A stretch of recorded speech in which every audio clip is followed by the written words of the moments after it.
2023년 11월 3일 금요일 매일 성경 큐티 욥의 경건과 복 욥기 1장 1절에서 12절입니다.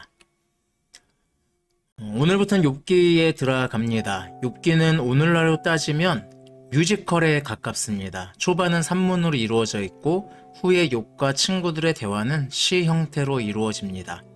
욥과 친구들의 대화가 시 형태로 이루어졌다는 것은 노래라는 의미입니다. 그래서 저는 뮤지컬에 가깝다라는 생각을 합니다. 뮤지컬에 가깝다라고 말하는 이유 중에 하나는 개인적으로는 욥기는 하루 만에 끝내야 한다고 생각합니다. 드라마 한 편 혹은 영화 한 편을 가지고 한 달 동안 잘라서 얘기를 하지는 않을 겁니다. 그 영화 한 편에 가지고 있는 중심 메시지와 그 중심 메시지를 어떤 소재로 끌고 나아가면서 어떤 식으로 가는가에 대한 부분은 한두 시간이면 가능하거든요. 그래서 저는 욥기는 길긴 하지만 이거를 굳이 쪼개서 막 설명하는 것이 좋은 건가? 라고 할 때는 그렇게 좋은 것 같진 않습니다. 그냥 영화 한 편을 정말 그렇게 오랫동안 2달 동안 곱씹어보는 느낌이 들기는 하거든요. 그래서 이걸 그렇게 길게 큐티를 할 필요가 있나? 라는 생각이 듭니다. 하지만 대부분 길게 하시고 또 저보다 훨씬 훌륭하신 분들도 욥기를 아주 길게 하시니 그 부분들에 따라서 저도 길게 매일 성경에 맞춰서 한번 나름대로 고민해 보도록 하겠습니다.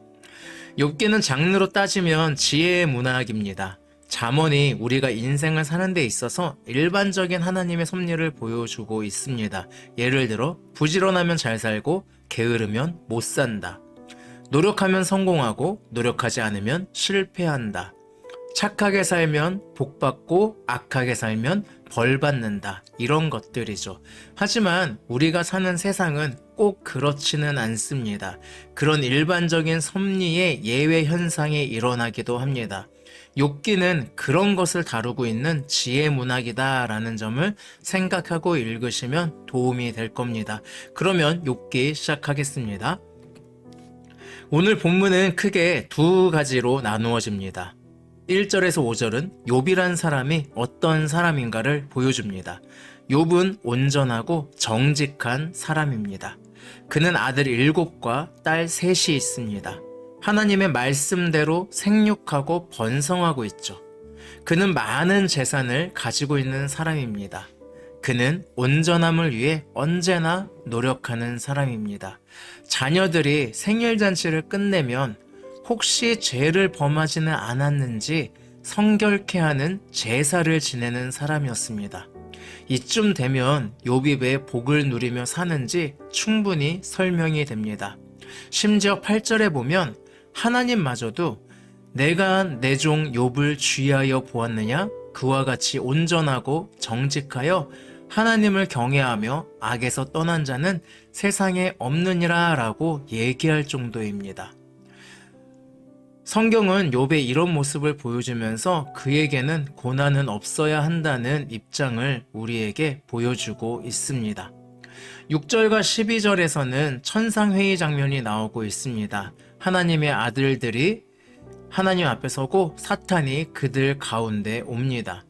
세상을 두루봤다는 사탄에게 하나님이 욥을 보았는지 물으며 칭찬합니다. 사탄은 그가 하나님을 섬기는 것은 자신에게 주어진 재물들 때문이지 하나님 자체를 사랑하는 것은 아니다 라고 이야기합니다. 사탄은 그 재물들을 취하면 욥은 하나님을 욕할 것이다 라고 얘기합니다. 하나님은 사탄에게 소유물을 허락하되 욥의 몸에는 손을 대지 못하게 합니다. 이렇게 욥에게 고난이 닥쳐올 것을 예고하는 모습으로 오늘 본문은 마치고 있습니다. 이 본문을 통해서 저는 두 가지 정도 교훈을 생각하게 됩니다. 먼저 욥은 하나님 앞에 온전하고 정직하기 위해 노력한 인물임을 알 수 있습니다. 사실 욥의 하나님에 대한 이해가 올바르다라고 할 수는 없습니다. 5절에서 제사를 지낼 때 혹시 내 아들들이 죄를 범하여 라고 이야기합니다. 죄에 대한 확고함이 아니라 혹시 죄를 범했을지도 모르니 그것 때문에 하나님의 저주를 받게 되면 어쩌나 하는 마음으로 제사를 드린 겁니다. 그렇기 때문에 사탄은 욥이 소유물을 얻고 그것을 지키기 위해서 하나님을 경외하는 것이다 라고 이야기하는 겁니다. 하지만 하나님이 그것을 모를 리가 없습니다. 온전한 이해는 아니지만 그래도 하나님 앞에서 온전하고 정직하고자 하는 욥의 마음을 알기 때문에 하나님은 자랑하는 겁니다. 부모의 마음과 같습니다. 하나님은 우리에게 완벽을 바라지 않습니다. 우리의 방향과 마음을 알기 때문에 자랑하시는 부모의 마음을 가진 분이 하나님이십니다. 제 자녀가 유치원 때 만든 이상한 글씨가 있습니다. 삐뚤빼뚤 글씨로 엄마, 아빠, 사랑해요 라고 적혀 있습니다. 엄마가 먼저 나와서 서운하긴 하지만 그래도 써준 게 어디예요. 잘 쓴 글씨 아닙니다. 한석봉처럼 아주 잘 쓴 글씨 아니에요. 문구도 멋진 거 아니에요. 정말 그냥 엄마, 아빠, 사랑해요 라고 적혀 있어요. 하지만 거기에 아이의 온전한 마음이 담겨 있음을 알기에 정직한 마음이 있음을 알기 때문에 자랑이 됩니다. 사진 찍고 우리가 기뻐하고 박수 쳐주고 다른 사람들에게 아이가 이렇게 썼어요 라고 자랑하게 됩니다. 잘해서가 아니라니까요. 우리 아이가 이렇게 적어줬기 때문에 할 수 있는 거예요. 여러분은 어떻습니까? 하나님의 자랑이 되고 싶습니까? 대단한 거 아닙니다. 엄청난 일을 해야 되는 거 아닙니다. 여러분이 하나님을 향한 마음이 있다면, 하나님을 향해서 온전하고 정직하고자 하는 마음이 있고 그 마음으로 살아가고 있다면 당신은 하나님의 자랑이 됩니다. 그러니 오늘도 온전하고 정직한 마음으로 하나님께 나아가시기 바랍니다. 그렇게 하나님의 자랑이 되기를 바라겠습니다. 온전하고 정직한 마음을 가진 욥의 믿음을 사탄은 소유물 때문이다 라고 왜곡시킵니다. 그렇게 잘 살게 해줬는데 당연하죠. 없어 봐요. 당장 욕하고 다른 신 섬길 겁니다. 이게 사탄의 논리죠. 사탄은 오늘날에도 하나님을 향한 나의 믿음을 시험할 것입니다. 왜곡시킴으로 나의 믿음을 무너뜨리려 할 것입니다.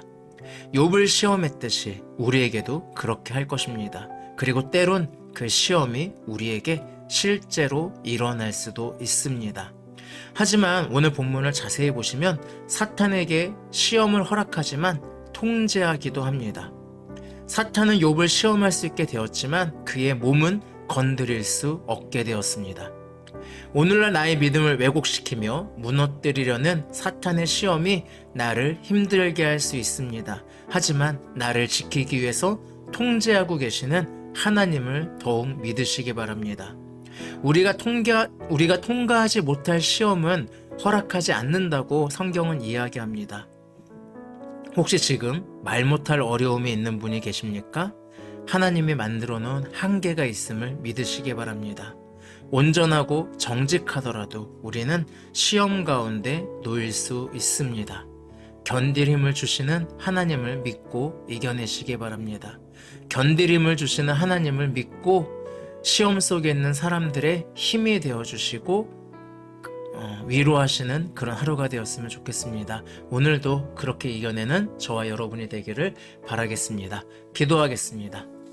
사랑의 하나님, 욥을 통해서 하나님께서 우리를 자랑하고 싶어 하시고 또 고난이 닥친다고 할지라도 이유를 알 수 없는 고난이 닥쳐도 통제하시는 분임을 배우게 됩니다.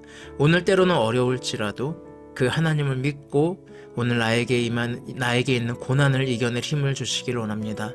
또한 나를 자랑하고 계시는 것, 내가 잘해서가 아니라 나의 마음을 바라보시고 자랑하시는 그 하나님을 생각하며 오늘도 온전하고 정직한 마음으로 하나님을 찬양하며 하나님 앞에 살아가는 그런 사람이 될 수 있도록 축복하여 주시옵소서. 예수님의 이름으로 기도합니다. 아멘. 오늘도 말씀 안에서 하나님과 동행하는 행복한 하루 되길 바랍니다. 한 주간 수고하셨고 다음 주 월요일에 뵙겠습니다. 샬롬.